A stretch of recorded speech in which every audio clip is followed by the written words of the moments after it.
Bonjour à tous, c'est un plaisir de vous voir aussi nombreux aujourd'hui. Il fait un peu chaud, je suis d'accord. Juste avant la pause déjeuner, je vais essayer d'être rapide, concis et clair.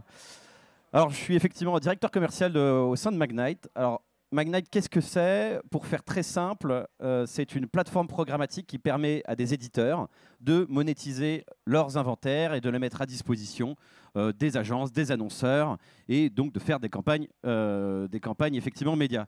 Ce qu'on appelle plus communément dans le jargon programmatique un SSP.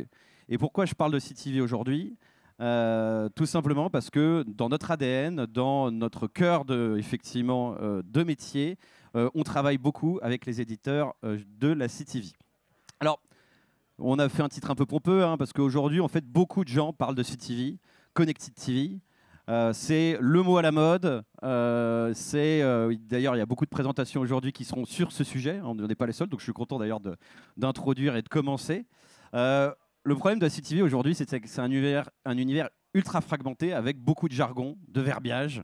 Vous avez de la VOD, de la SVOD, de l'IPTV, de FAST, etc. etc. Et aujourd'hui, on n'y comprend pas grand-chose en fait. Alors, moi, avec cette présentation, l'objectif, c'est de remettre un petit peu l'église au milieu du village et de vous montrer clairement en fait que c'est pas si compliqué que ça, parce que aujourd'hui, on parle surtout de télé et de l'écran de télé. C'est ça qui est important, l'écran de télévision. On n'a jamais autant parlé de l'écran de télévision que maintenant, et ça, il ne faut pas l'oublier. Donc, à l'origine, qu'est-ce qu'on a? On a la télé linéaire, vous connaissez, c'est quand vous regardez effectivement TF1, M6 via du hertzien. Ça reste prépondérant et essentiel aujourd'hui dans vos activations de plans médias. 58% des Français regardent la télévision linéaire tous les jours. Donc ça, c'est la première couche, on va dire, aujourd'hui de l'univers télévisuel. La deuxième, et d'ailleurs c'est assez drôle, c'est que la CTV en fait existe depuis un bon moment, en fait, sans vous rendre compte. Quand vous êtes chez vous et vous avez une box free et à côté vous avez la deuxième box qui vous permet de consommer de la télé, c'est de l'IPTV, c'est de la Connected TV. IPTV, ça signifie Internet Protocol TV. Donc vous, en fait, vous accédez, vous consommez de la télé via Internet. Donc déjà, en fait, vous êtes dans de la CTV ici. Et c'est une spécificité française, hein, parce que nous, les Français, on ne fait jamais comme tout le monde, évidemment, vous le savez, le village gaulois. Et on a 72% des Français aujourd'hui qui consomment de l'IPTV. Donc c'est énorme, c'est le gros aujourd'hui de la CTV. Récemment, on a eu ce qu'on appelle la TV segmentée, toujours via ces box internet, toujours donc via ces moyens de télécommunication, et toujours lié on va dire, ce qu'on appelle les broadcasters, aux chaînes de télévision classiques, TF1, M6, etc. etc. Donc aujourd'hui, vous avez, on va dire, ces trois piliers, et ces trois piliers, en fait, sont des extensions, ces deux piliers, l'IPTV et la TV segmentée, sont des extensions de la télé linéaire aujourd'hui. Mais c'est là où ça se complexifie, et c'est là où effectivement il y a pas mal de nouveautés, c'est qu'il y a un dernier pan qui est arrivé assez récemment, qu'on appelle la streaming TV ou l'OTT, over the top, encore, excusez-moi, un acronyme. Voilà, et c'est là où ça se passe en fait. Et c'est là où il y a une vraie différenciation aujourd'hui dans l'industrie effectivement de la CTV. Parce qu'aujourd'hui, CTV, c'est l'ensemble de l'IPTV, la TV segmentée et la streaming TV. Moi, pour faire simple, je ne vais pas vous parler d'IPTV ni de TV segmentée, parce que moi, personnellement, je trouve que c'est une extension de la télé linéaire, ce qui est très bien, mais vous pouvez déjà le faire aujourd'hui facilement avec les chaînes de télévision. Moi, aujourd'hui, j'ai envie de vous apporter les éléments pour bien comprendre ces derniers éléments, la streaming TV. Alors, qu'est-ce que c'est la streaming TV? Vous avez trois effectivement grandes familles aujourd'hui. Vous avez les Smart TV. Donc aujourd'hui, quand vous achetez une LG, une Samsung dernière génération, vous n'avez plus besoin d'une box Internet. Vous avez un OS qui est déjà dessus et vous pouvez consommer du contenu vidéo. Vous avez ensuite tout ce qui est streaming device.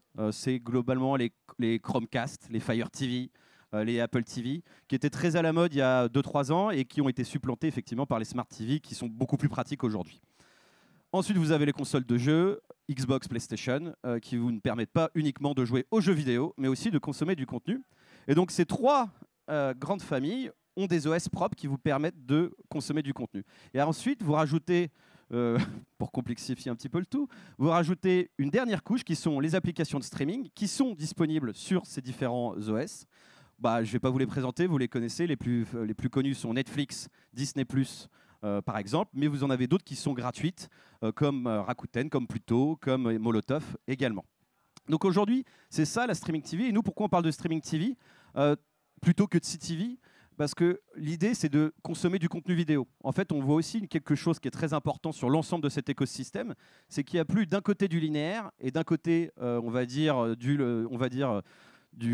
replay. Tout ça se mélange. C'est-à-dire que sur l'ensemble de ces inventaires, vous pouvez consommer du contenu linéaire, donc live, en flux continu vidéo, et à côté, par exemple, regardez juste une vidéo à disposition on demand. Donc aujourd'hui, il y a une vraie mélange des genres, et c'est pour ça qu'on appelle streaming TV, parce qu'en fait, c'est tout simplement consommer de la vidéo sur la télé, point barre. Voilà. Donc c'est vachement plus simple.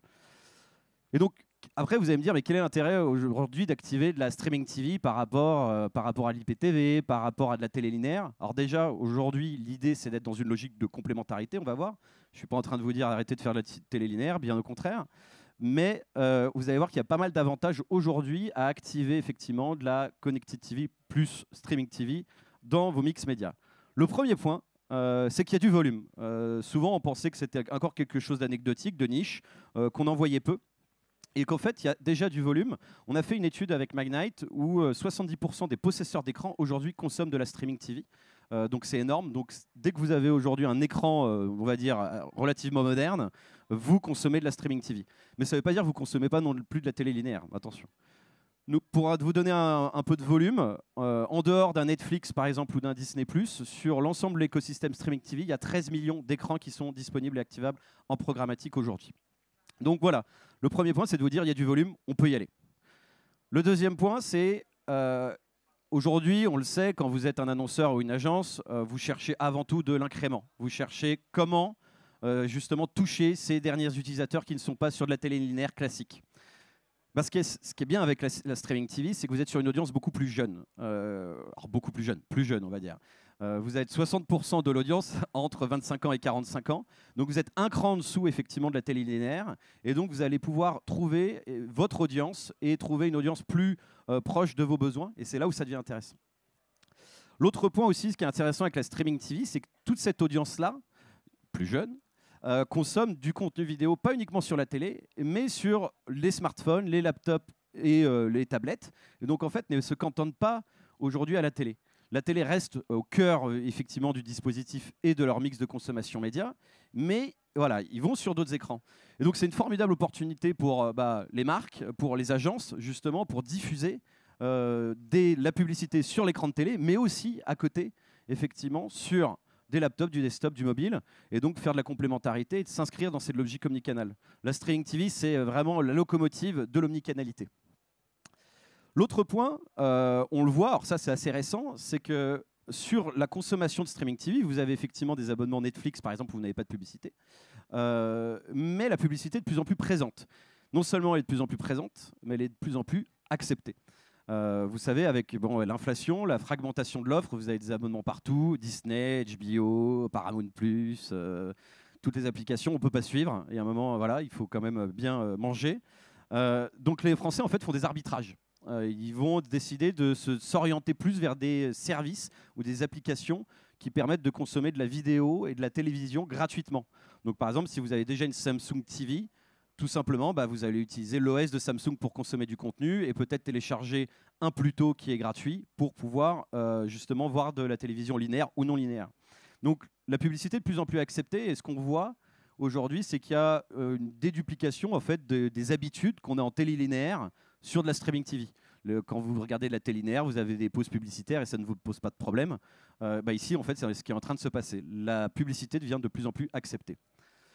L'autre point, si on rentre maintenant dans les intérêts un peu plus, pragmatiques, c'est que ça reste un format immersif et premium.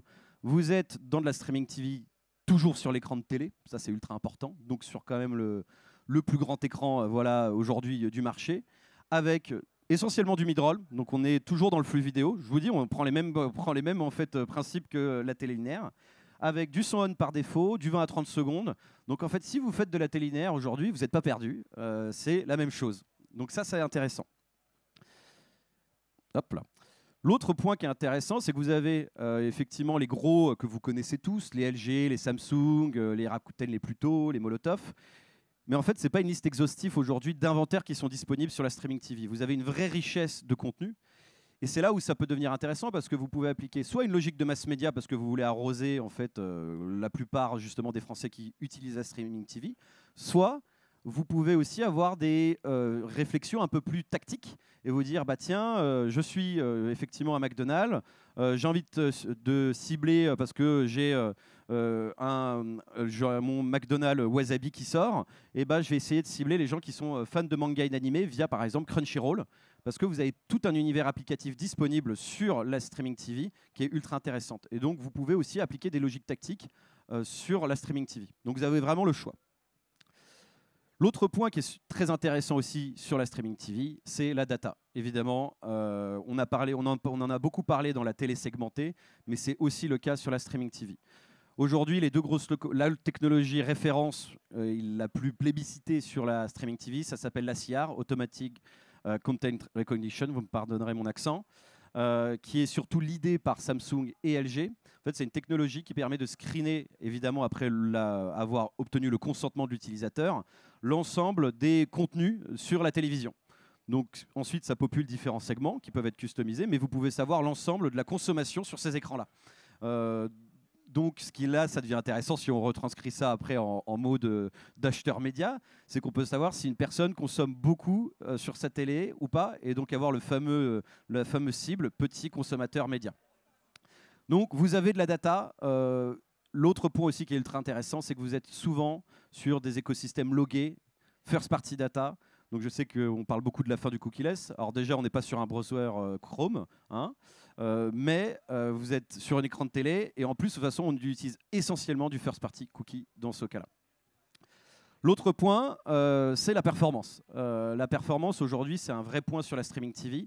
Vous êtes, comme je le disais, sur un format immersif qui est en son on par défaut et full screen. Vous avez donc des taux de visibilité de complétion qui sont très élevés. Donc là, ça devient intéressant pour vous.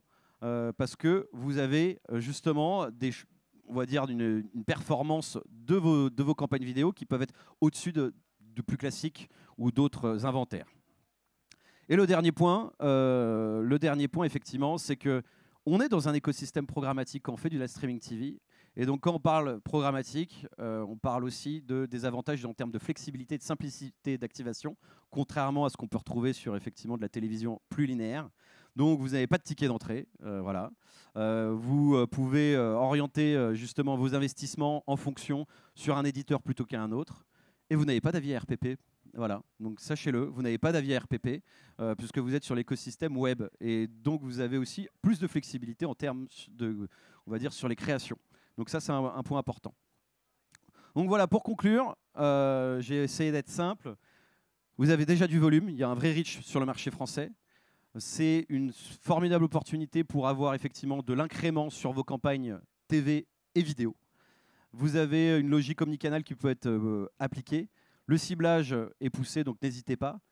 Et on a de la mesure. Je n'ai pas parlé forcément de la mesure aujourd'hui, mais évidemment, en fait, on est complètement transparent sur ce qui est activable. Et on peut aussi activer on va dire des études pour mesurer cet incrément. Donc voilà, donc il y a pas mal d'opportunités. Et moi, le message que j'ai aujourd'hui, et ce qui est assez, on en discutait autour de café avec certains, c'est que c'est la première fois qu'on parle autant de l'écran de télé. L'écran de télé est revenu au centre des Français, surtout après le Covid. On a beaucoup parlé, désolé Michel, je te prends l'intro, mais on a beaucoup parlé mobile pendant des années. Aujourd'hui, on n'a jamais autant parlé télé. Et c'est ça qu'il faut retenir. Et ce qui s'annonce, en tout cas, est passionnant pour l'industrie télévisuelle. Donc voilà. Si vous voulez, nous avons une petite étude. Alors désolé, le QR code est tout petit. On a une étude qui a été faite justement sur les comportements de la streaming TV sur les 5 marchés européens, donc avec différents panels, dont la France. Donc c'est une étude en plus qui est intéressante, c'est hors IPTV, puisque vous savez, il y a cette spécificité. Donc il y a pas mal d'insights et n'hésitez pas pour la télécharger. Voilà. Merci Edouard. Avons-nous des questions? Voilà. On peut l'applaudir. Est-ce qu'on a une ou deux questions dans la salle? Oui, une question là-bas, Jérôme. Mademoiselle, présentez-vous et posez votre question. Merci beaucoup. Rim El Bekaoui de Bouygues Télécom. Vous avez parlé de programmatique. Oui. Est-ce que l'achat se fait vraiment à l'enchère? Alors aujourd'hui, sans rentrer, déjà l'achat se fait à l'enchère, oui. On n'est pas dans de l'open programmatique à proprement parler aujourd'hui sur la streaming TV. Ce sont des deals, donc avec des tarifs plus ou moins, on va dire, fixes. Mais aujourd'hui, c'est toujours sur un système d'enchères, effectivement. Mais on est sur du deal et pas de l'open comme on peut avoir sur du display plus classique. En termes de prix, pour vous donner un ordre d'idée, ça varie énormément entre les éditeurs. Sur le CPM, donc le coût par mille, on varie entre, ça peut être du 10 € à du 20 € en fonction de l'inventaire. Effectivement, les LG et Samsung sont généralement un peu plus chers, puisque on considère ça plus comme des écrans et ils ont aussi plus de volume. D'autres inventaires plus applicatifs sont plus abordables. Donc il y a vraiment à chaque fois des possibilités en fonction de quel est le coût à la vidéo vue que vous souhaitez vue ou compléter. Donc voilà, c'est des arbitrages, mais on est vraiment dans un système programmatique aujourd'hui. Et n'hésitez pas à poursuivre la discussion autour d'un café. Est-ce qu'il y a d'autres questions pour Edouard avant qu'il nous quitte? Une dernière question, profitez-en. Non. Très bien. Eh bien, écoutez, on peut l'applaudir. Merci beaucoup, Edouard. N'hésitez pas à vous rendre sur le site magnite.com ou me poser des questions. Ou lui poser des questions à l'occasion de ce forum Alliance Digitale.